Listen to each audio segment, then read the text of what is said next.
year ago today, I jumped from making 4 to 6 figures a month, quite luckily. And you'd expect the rest of my life to be solved, right? Iced out chains, Lambos, and maybe even a couple old money fits. But it was far from it, because I actually fell into a darker place than I'd ever been before. But once I figured out that it was because of these 5 reasons, I was actually able to do something about it. First one being the pressure of not wanting to lose at all. After the first month on Snapchat, we had generated over 600k and profited well over 200, but it came with many downsides. Imagine you're playing a game of Fortnite, you have 15 kills, you're about to win the game, you feel like an absolute G, and then the pressure hits you. You're like, I can't lose all of this, I've worked so hard to get here, and that's exactly what it felt like for me. Mind you, before January, I had never made any serious money before, so this was my first piece of the pie, and I felt like if I were to lose this, I'd go back to nothing. And how could I go back to nothing after making that much money for the first time ever? And that wasn't even all. I was now 15 at the time, making that type of money every single month, and everyone around me was just a normal kid like I had been a month prior. It didn't feel real because at the beginning I didn't tell anybody what I was doing, so I had to hide what I was doing from everyone around me. And whenever we'd go out or have parties or go to my house, I'd just be stressing and thinking about what's going on with work whilst everyone would be having fun. It was insane. I was barely wanting to go out for 2-3 hours a week anymore because all I could think about is what I could possibly miss if I wasn't at home working. And picture yourself spawning in as a teenager in front of all these adults around you who are so much more experienced. I felt like I didn't know nothing, and I was being judged by these people at all times because I was the youngest in the room in every situation. For a while, and even to this day, I'm one of the youngest people in the space, and there's a lot of pressure to try to live up to these people who are 18, 19, even 20 years old. But because I have 3-4 years less experience than them, it's so hard. And imagine you going to school every single day for 6 hours, coming home and having a routine, going to the gym, and then that all gets snapped away from you because you now have to focus for hours a day on the business. There were times where my partner and I would stay up until 6-7 a.m. just to work and finish videos to post the next day, and I would just miss school entirely. Eventually, it led to me having to kind of drop out of high school in a sense because I didn't have time for it, and it made more sense to do what I was doing now. And moving on to the second reason, I want you to picture yourself being super successful in business at one point in time. Do you think you'd be hanging out with the same people before as you were after if they didn't mature with you or would want to improve themselves as well? Well, this kind of happened to me with a lot of people. After I hit my big break with business, a lot of the people that I was friends with before didn't really understand it, the amount of hours I was putting in, the fact that I wasn't able to go out as much, and this in turn kind of separated a lot of us. This basically made me only talk to people who were in the business space, as we had the same exact beliefs and the same interests as well. Now, you think that's fine and all, why would you not want to be friends with people that are super smart? But in reality, it gets kind of annoying because you also want to have those fun times, relax, and not think too much about the stresses that come with business. But that after a while was just not possible. So I had to decide, am I going to surround myself with people who can't have good conversations with me, who don't want to do anything with their lives, or do I stick to people who have the same beliefs, interests, and also want to go far? And I guess you could come up with that answer yourself. So after a while of sticking to that and only really talking to people in the business space or people who are generally more close-minded to me, it gets kind of boring, I'm not gonna lie. But I guess that's the price you pay, if you even want to call it that, for being successful in business. A lot of people you were friends with before also just won't want to be friends with you anymore because you don't match their vibe and you don't relate to them. And also due to the fact that I just couldn't go out because I was so stuck on work and getting things done in that aspect, I missed out on so much, which meant that the inside jokes or the things that came up that were new, I had no idea about. I was in my room with the blinds closed, working every day, not having any of these fun experiences for months. But all that doesn't even come close to the third reason, which is being the smallest fish in the biggest pond. Picture a massive lake, and you're a tiny fish swimming in it amongst massive other ones. That's what it feels like to make more and more money, because as you hit those 5, 10, 50, $100,000 milestones, you start to get surrounded by people who are doing 3, 4, even 500k a month. And that sounds outrageous to say, but it's true. So you're always comparing yourself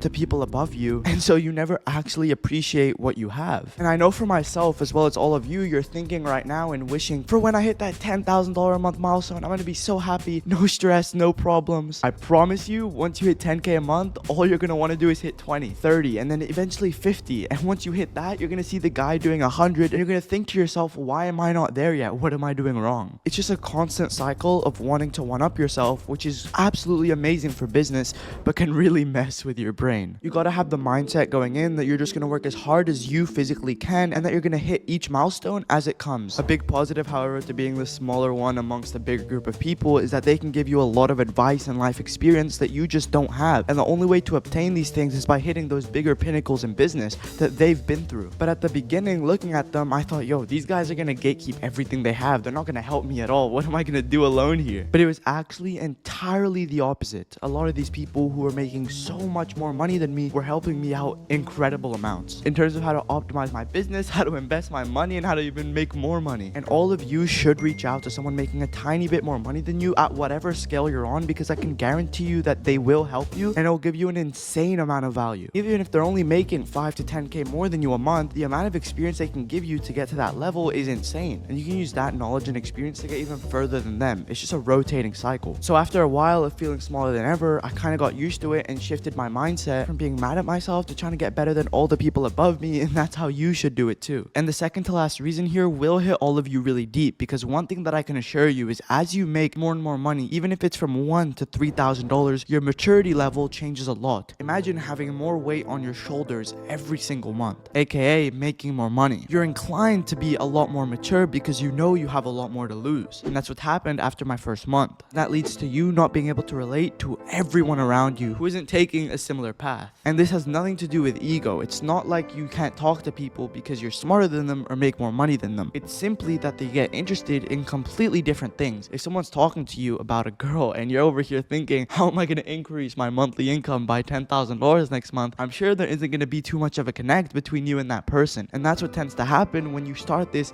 business journey. You would have probably thought you'd have more friends and all that good stuff once you make more money, but it actually decreases because you can't trust everyone, so you don't want to keep that many people in your circle. So now you don't have as many people to talk to. And then third, you're scared that people might want to use you for your money, which is a pretty common story I've heard from a lot of the friends I know in the business space. These three things put together kind of make you shield off from everybody else and kind of stay in your own lane alone. And apart from the people you work with on a day-to-day basis, like your business partners, employees, or advisors, there's no point to talk to anyone else unless you've made it. And in my opinion, making it isn't really a number goal. You're not going to hit $1 million and think that you've made it. It compromises of 5 things: doing what you want, when you want, how you want it, wherever you want, with whoever you want. That probably sounded confusing, but if you think about it, that is what true freedom is. So unless you can get to that point, you don't really want any distractions in your way. And the last and biggest reason for all of this was the fact that I now had so much more responsibility. I was now in charge of multiple employees, and some of them were actually living alone, paying rent. So if I, as a 15 to 16-year-old little kid, messed up in some aspect, they were technically out of a job entirely. And that put some insane pressure on myself because I wasn't in a playground anymore having fun. I was now in charge of people's livelihoods, and that made me work with so much more caution and didn't feel like I could take as many risks. Now obviously I didn't close myself off to cool opportunities to expand the business, but at the same time I had to think very deeply about every big important decision that was made because it involved other people, not just myself. And at times that pressure was so much because if revenue was down one month or up another, things became so volatile and you started to have doubts in your mind like, can we keep this up? Are these people still gonna have a job? Are we gonna have to fire a certain amount of people? And sometimes we had to fire some employees for not doing well, but knowing in the back of my head that that ruined their income